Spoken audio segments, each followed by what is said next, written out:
오늘 아침은 우리가 단순함과 좋은 습관의 힘에 대해서 우리 함께 말씀을 나누고자 합니다.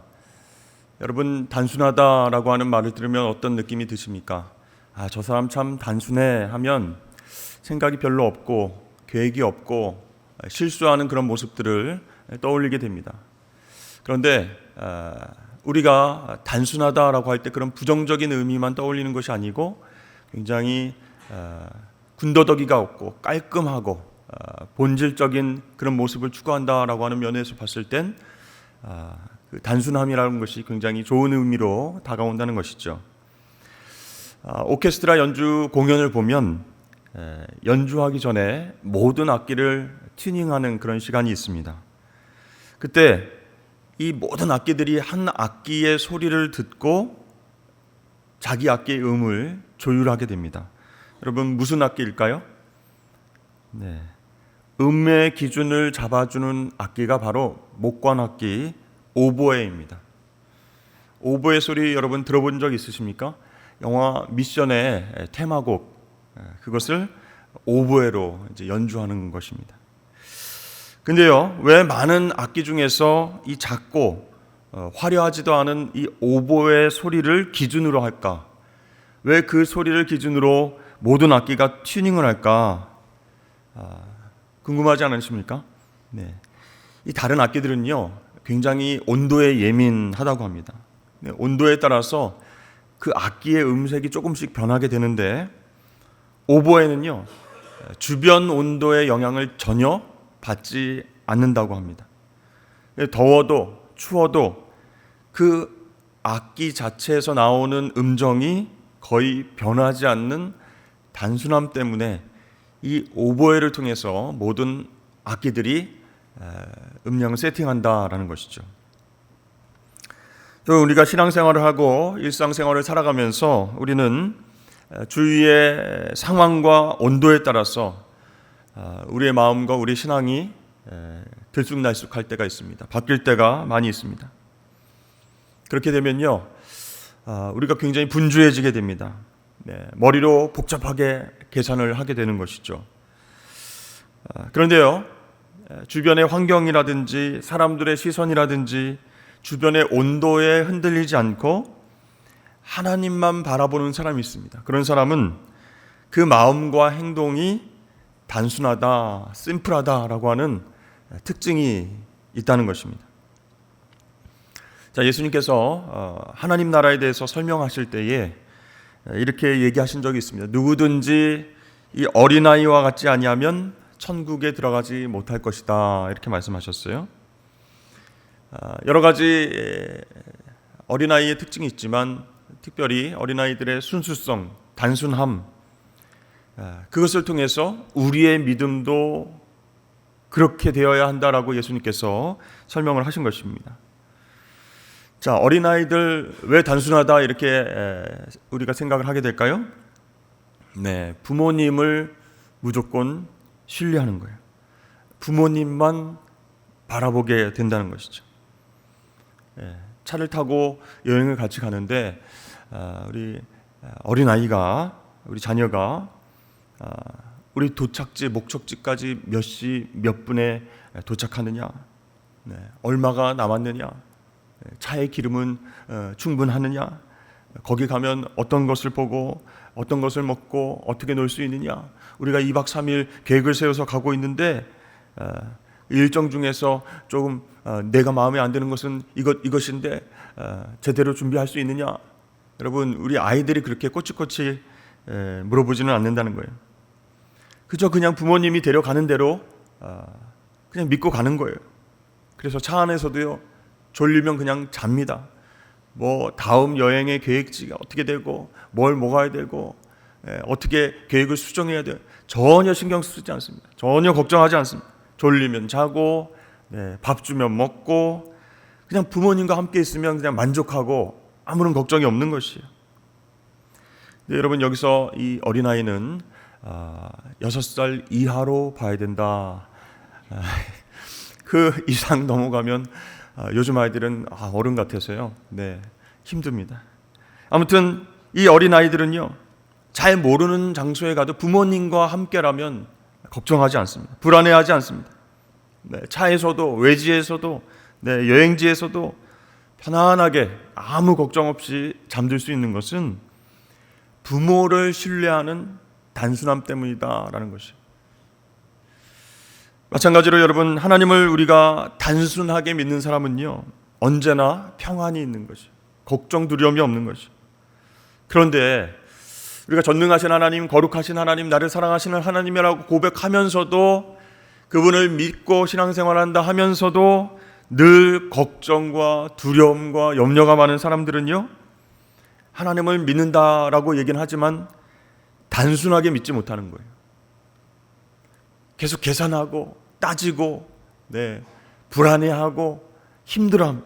그러므로 여러분, 세상을 편안하게 살 수 있는 비결이 있는데, 그것은 바로 단순한 믿음에 있다라고 말할 수가 있습니다. 예수님은 30년 동안 가정에서 보내셨습니다. 목수인 아버지 요셉의 일을 도우면서 그렇게 가정에서 생활했죠. 그리고 3년 조금 넘는 시간에 이 공생애를 누구와 함께 지내셨어요? 12명의 제자와 함께 그들을 양육하면서 보내셨어요. 또 공생의 회복 사역을 감당하시면서 집중하고 사셨습니다. 그러니까 3년이 좀 넘는 이 공생의 사역, 굉장히 바쁘셨어요.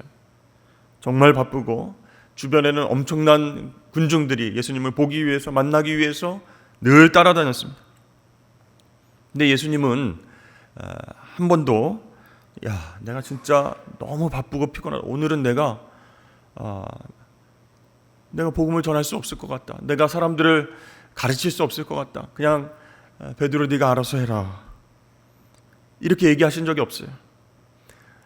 문제가 발생했는데 이건 빨리 해결해야 되니까 서둘러서 준비해야 된다, 너희들 뭐 하고 있느냐, 빨리 준비해라, 베드로와 야고보와 요한을 빨리빨리 불러와라, 급한 일이 생겼는데 내가 같이 좀 해결해야 되겠다, 이렇게 말씀하신 적이 한 번도 없었습니다. 예수님은 그 바쁜 일정과 사역 가운데서도 언제나 마음의 평정을 누리면서 하나님 나라의 일을 감당하셨다는 것이죠. 그러면서 예수님의 삶은 굉장히 단순했습니다. 심플했습니다. 그리고 십자가 위에서 운명하실 때에도 다 이루었다, 이렇게 말씀하셨어요. 즉 예수님은 후회 없는 인생을 사셨다라고 얘기할 수 있는 것입니다. 자, 어떻게 하면 우리가 예수님처럼 바쁘지 않고 쫓기지 않고 마음의 평안함을 누리면서 후회 없는 인생, 단순한 인생, 다 이뤘다라고 말할 수 있는 그런 인생을 살 수 있을까? 첫 번째로 여러분, 우리가 탐욕을 버려야 예수님처럼 단순한 인생 살아갈 수 있습니다. 이 탐욕이라고 하는 말은요, 영어 성경에 보면 evil desire 이렇게 되어 있습니다. 그러니까 사탄적인 욕망, 악한 욕망, 그런 뜻입니다. 이 탐욕이라고 하는 것은요, 사람이 갖고 있는 자연스러운 기본적인 욕망, 그런 뜻이 아니라 그것을 넘어선 욕망이라는 거예요. 죄를 불러오는 악한 욕망, 그것이 바로 탐욕이다라고 할 수 있습니다. 이 탐욕이 우리를 지배하게 되면요, 복잡해지는 거예요. 머리도 복잡해지고 마음도 복잡해지고 행동도 단순해질 수가 없다는 것이에요. 이 탐욕이 결국에는 죄를 짓게 만드는 겁니다. 그래서 우리가 누릴 수 있는 모든 평안함과 풍요함을 빼앗아 버린다라는 것이죠. 그래서 여러분, 이 탐욕이 우리를 흔들게 되면요, 하나님께서 우리에게 주신 꿈, 선한 비전이 있어요. 그것을 꾸지 못하게 합니다. 또한 하나님 사랑을 가볍게 여기게 되는 거예요. 그 사랑을 경험하지 못하게 한다는 겁니다. 또 이 탐욕의 죄는요, 기도를 막아버리는 거예요. 내가 정말 소유하고 싶고, 기본적인 욕망 넘어서 사탄적인 어떤 악한 욕망을 품고 살아가기 때문에 하나님 앞에 기도할 수가 없어요. 대화가 안 되는 겁니다. 다시 말해서 하나님께 설득당하는 그 시간을 빼앗겨 버린다라는 것이죠. 여러분, 아담과 하와가 그랬습니다. 자, 모든 것을 그들에게 풍성하게 주신 하나님, 그 하나님의 명령을 의심했어요. 탐욕이 들어오니까요, 선악과를 바라보면서 야, 진짜 먹음직도 하고 보암직도 하고 하나님처럼 그렇게 될 수 있겠구나. 악한 욕심이 그들을 흔들었습니다. 그 이후로 아담과 하와는 불행한 삶, 걱정, 근심과 두려움에 쌓인 삶, 풍성하지 못한 삶, 복잡한 그런 삶을 살게 되었다라는 것이죠. 근데 여러분, 소년 다윗은 어떻게 살았을까요? 양들을 치는 목동으로 살았습니다. 그게 뭐 즐겁다고, 그게 뭐 만족스럽다고 늘 하나님을 찬양하면서 하나님을 사랑하는 노래를 막 그렇죠? 작사 작곡하고요. 그렇게 양들을 돌보는 단순한 삶을 살았습니다. 이 다윗이요, 그렇게 하나님을 찬양하면서 이렇게 고백했습니다. 나는 하나님 외에는 필요한 것이 별로 없습니다. 이렇게 고백을 해요. 여러분 잘 아시죠? 시편 23편에 하나님은, 여호와는 나의 목자시니 내게 부족한 것이 없습니다. 이렇게 고백하고 있어요. 여러분, 왜 부족한 것이 없었을까요? 실질적으로는 뭐 또래 부잣집 아들, 그 아이들이 어떻게 살아가는지 알고 있었을 것입니다. 얼마나 많은 것을 누리면서, 좋은 것을 먹으면서, 아름다운 옷, 좋은 옷을 입고 다니면서, 장난감을 가지고 다니면서 살아가는지도 알았을 것입니다. 그런데 이 다윗은요, 하나님을 사랑하는 그 마음을 정말 소중하게 간직해 왔습니다. 하나님을 우선순위로 생각했기 때문이에요. 여러분, 그래서 하나님은 그 마음을 보셨습니다. 그래서 하나님 마음에 합한 자 다윗은 이스라엘 왕으로 기름 부음을 받게 되었죠. 그래서 하나님과 동행하면서 승승장구했습니다. 전쟁에 나가기만 하면 하나님께서 도와주셔서 승리를 했고요. 많은 백성들이 존경하고 사랑하는 그런 위대한 왕이 되었죠. 그랬던 다윗이 이제 태평성대가 찾아오자, 전쟁이 줄어들고 하나님 앞에 기도하고 마음을 그렇게 단순하게 그렇게 가다담을 수 있는 그런 시절이 지나가자 이 단순한 마음들이 복잡해지기 시작했습니다. 밧세바라고 하는 여인을 내 아내로 삼기 위해서 내가 어떻게 해야 될까 매일 고민하는 거예요. 어떻게 하면 죄를 짓지 않는 방법으로 합법적으로 그 여인을 내 왕궁으로 들일 수 있을까? 여러 가지 계산을 하고 생각하고 경우의 수를 따지고 그렇게 고민했습니다. 그래서 최종적으로 충성스러운 군인 밧세바의 남편이었던 이 우리아를 아주 격렬한 전투지에 보내서 죽게 만들 계획을 세운 것이죠. 그 결과 어떻게 됐습니까? 나단 선지자를 통해서 하나님의 책망을 받게 되고 정말 사랑하는 아들이 죽게 되었습니다. 여러분, 탐욕이라고 하는 것은요, 악한 욕망입니다. 하나님 앞에서 복잡하게 만들어버리고 죄를 짓게 하는 거예요. 하나님의 뜻을 거스르게 되고 하나님의 사랑이 별로 중요하지 않고 나의 욕망대로 사는 것이 정말 이 순간 필요하다라고 마음먹게 만드는 것이 탐욕이다라는 거예요. 에베소서 5장 3절 말씀에 이렇게 나와 있습니다. 음행과 온갖 더러운 것과 탐욕은 너희 중에서 그 이름조차도 부르지 말라. 이는 성도에게 마땅한 바니라. 이렇게 말씀합니다. 이름조차도 부르지 말라. 가까이 하지 말라는 거예요. 생각도 말라는 거예요. 여러분, 탐욕이라고 하는 것은요, 우리의 삶을 송두리째 파괴하는 힘이 있습니다. 그 정도 욕심은 누구나 갖고 있을 수 있지 라고 생각했는데 점점 커지는 거예요. 그래서 우리의 삶 자체를 흔들어 버리는 거예요. 여러분, 탐욕이 있으면요, 현재 갖고 있는 것, 현재 누리고 있는 것, 그것에 대해서 불만을 갖게 합니다. 감사하지 못하게 합니다. 그러면서 과도한 욕망, 죄를 부르는 욕심, 그것에 집착하게 만든다는 거예요. 여러분, 죄를 계속 범하면서 행복을 유지하는 사람은 한 명도 없습니다. 죄를 계속 범하면요 불안해하고 그리고 걱정 근심이 찾아오고 그래서 그것을 또 덮기 위해서 또 다른 죄를 생각하게 되고 그렇게 힘들어진 삶을 살게 된다는 거예요.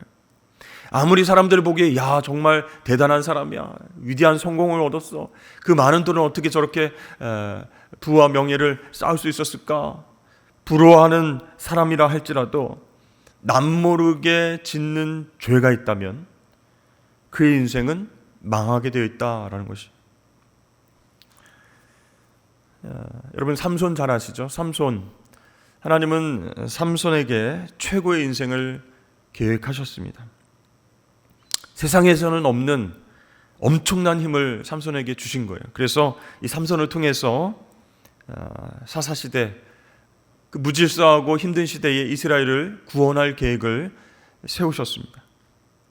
근데 이 삼손이 탐욕에 빠진 거예요.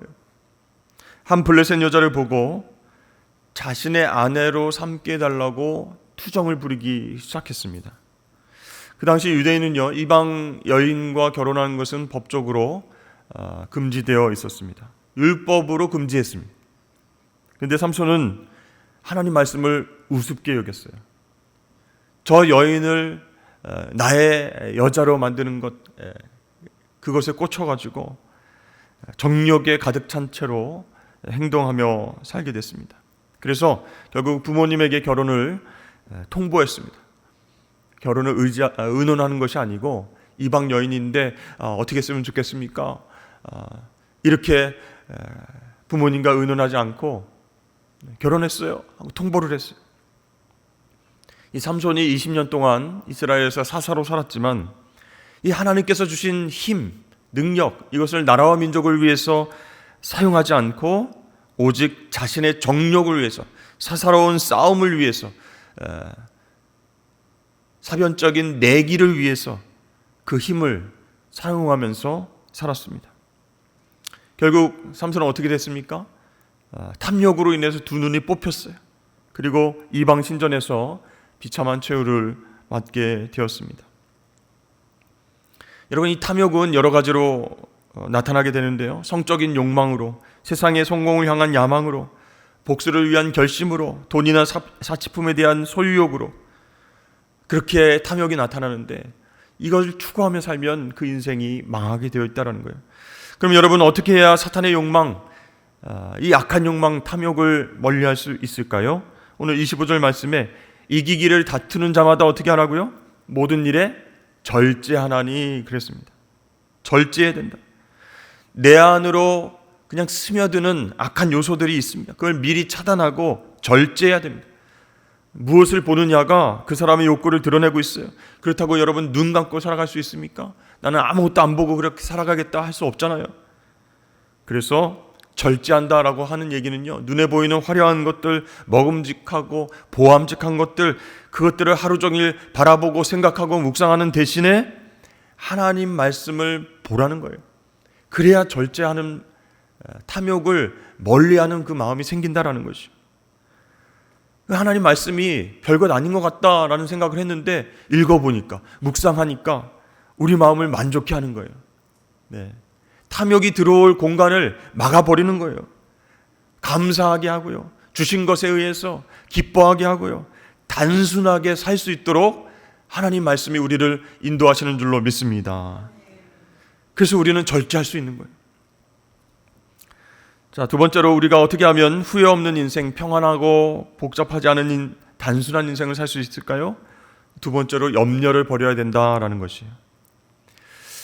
여러분, 단순한 삶에는 염려, 걱정, 근심이 없습니다. 우리 주변에도 이게 염려가 많은 분들이 계시죠. 그런 분들은 꿈을 향해서 계속 앞으로 나아가기보다는 꿈을 향해서 가면 안 되는 이유를 더 많이 갖고 있어요. 그래서 남들은 한 발자국 한 발자국 그렇게 다가가는데, 앞으로 전진하는데 그 꿈을 향해서 가면 안 되는 이유가 더 많기 때문에 계속 그 자리에 있게 되는 거예요. 이래서 안 되고 저래서 안 되고 이건 불가능하고 저건 안 될 것 같고 염려와 걱정이 앞서서 계속 앞으로 나가지 못하고 제자리에 맴돌게 됩니다. 여러분, 우리 주변에 성공한 사람들, 선한 영향을 끼친 사람들 굉장히 많이 있습니다. 그 사람들에게 이런 질문을 했다고 생각해 보십시오. 당신이 최고의 능력을 발휘할 수 있는 그런 환경은 무엇입니까?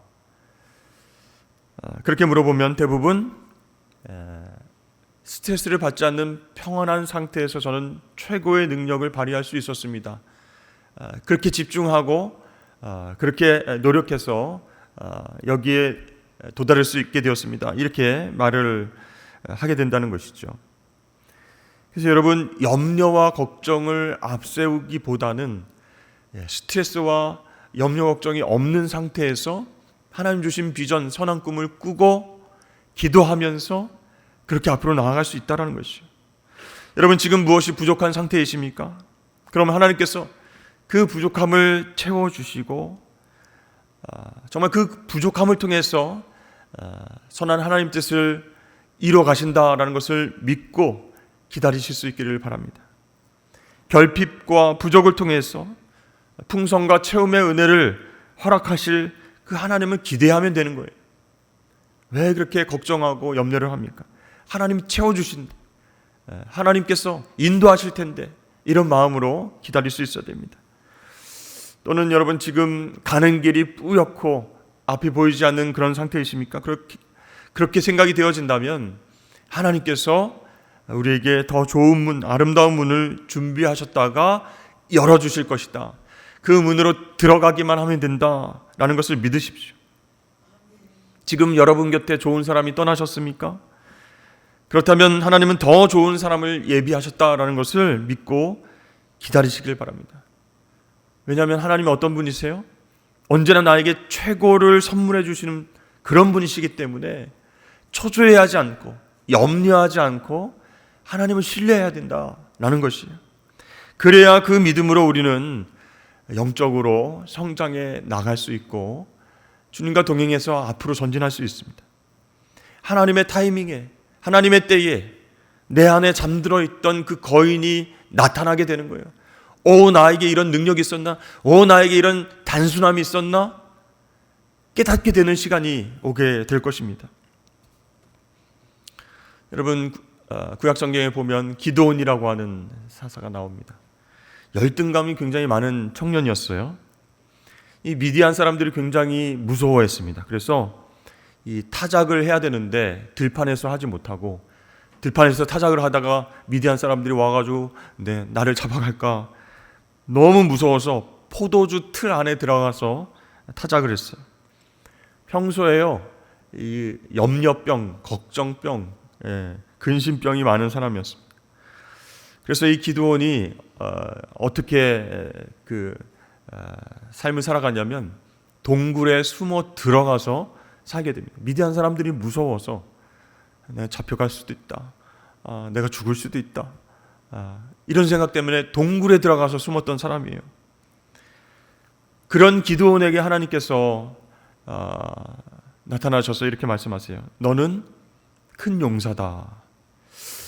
말이 좀 안 되는 것 같죠? 너는 약한 자가 아니라 큰 용사다, 이렇게 말씀하신 거예요.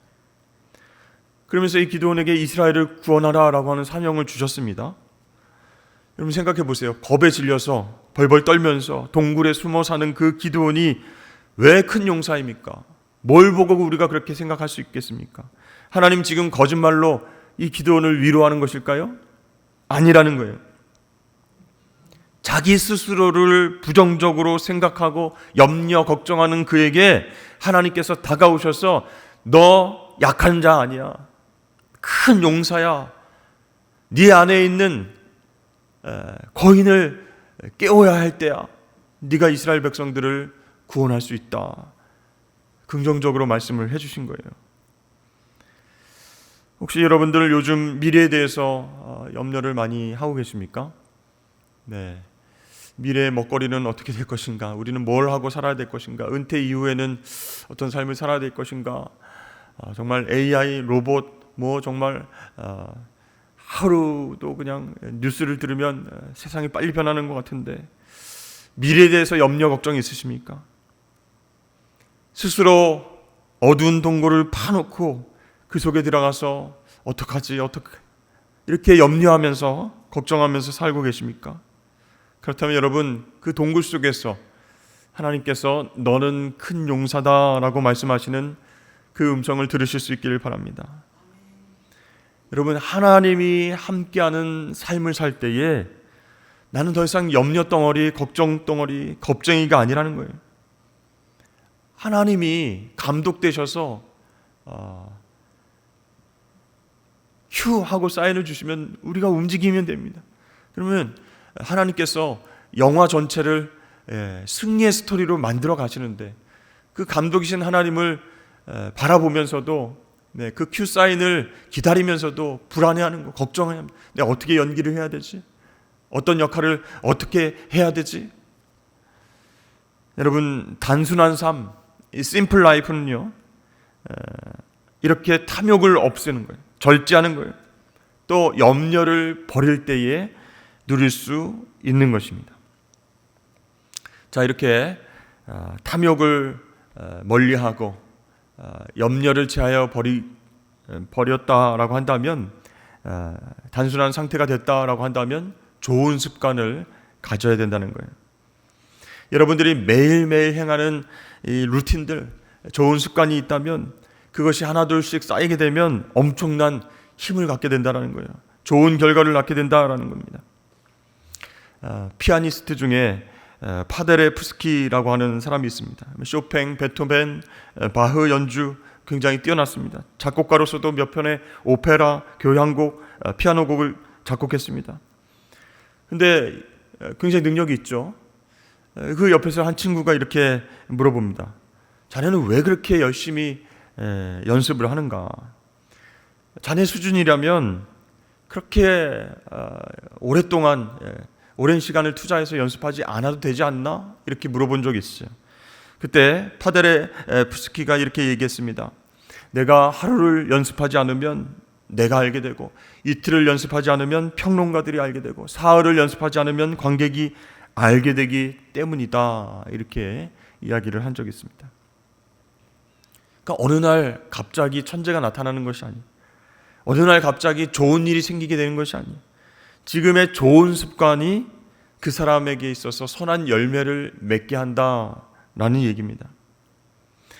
여러분, 우리 안에 거인을 깨워서 이 땅에 소망이 되는 삶을 살기 위해선 단순해져야 된다는 거예요. 뭔가 계산하고 복잡하게 욕망에 따라서 살면은 여러분, 이 땅에 소망이 될 수가 없습니다. 그래서 어떻게 하라고요? 먼저 탐욕을 버리고 염려를 버려야 된다. 그렇게 단순해졌다면 좋은 습관을 여러분 꼭 마련하시길 바랍니다. 나를 단단하게 만들어갈 수 있다는 것이에요. 여러분, 우리가 본받아야 될 예수님 어떤 습관을 갖고 계셨습니까? 예수님 틈만 나면 하나님께 나아가는 습관이 있었어요. 공생의 시작 직전에도 광야에서 40일 동안 기도하셨습니다. 12제자를 뽑기 그 전에도 밤새워서 기도하셨어요. 제자들과 사역할 때에도 새벽마다 기도하셨습니다. 오병이어로 5,000명 먹이신 이후에도 산에 가셔서 기도하셨어요. 죽은 나사로를 살리기 그 직전에도, 십자가를 지시기 전에도 감난산에 올라가셔서 습관을 쫓아 기도하셨습니다.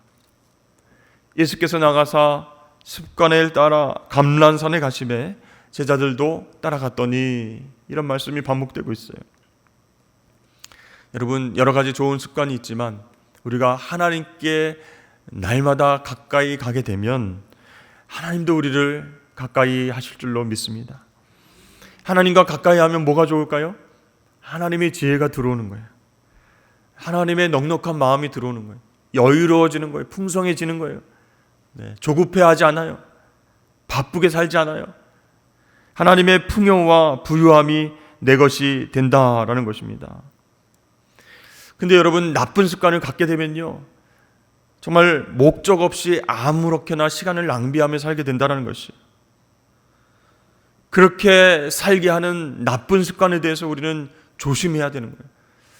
내가 하루 동안의 삶을 되돌아봤을 때 이런 나쁜 습관이 있다라고 한다, 발견했다라고 한다면 여러분 꼭 고치셔야 됩니다. 반면에 목적을 향해서, 하나님 주신 선한 꿈을 향해서 매일매일 반복하는 좋은 습관, 그 사람은 하루하루 하나님의 지혜로 탁월하게 빚어진다는 것입니다. 여러분, 저와 여러분들은 초라하게 궁핍하게 의기소침하게 살도록 창조되지 않았다는 것을 여러분 꼭 기억하십시오. 존귀한 자로, 부유한 자로, 하나님의 지혜를 가지고 모든 것들을 다스리고 하나님의 사명을 감당할 그런 사람으로 창조되었습니다. 사랑하는 성도 여러분, 올 한 해 어떤 좋은 습관을 만들지 생각해 보시고 바로 실천해 보실 수 있기를 바랍니다. 하나님과 나 사이에 어떤 복잡한 것이 많은가, 그것들이 발견되면 그것을 없애기 위해서 노력하시고 단순한 삶을 사시길 바랍니다. 특별히 그 단순한 삶을 위해서 탐욕을 버리십시오. 염려를 버리십시오. 그리고 하나님과 가까워질 수 있는 좋은 습관을 통해서 하나님 기뻐하시는 지혜로운 삶, 풍요로운 삶을 살아가시기를 주의 이름으로 축복합니다.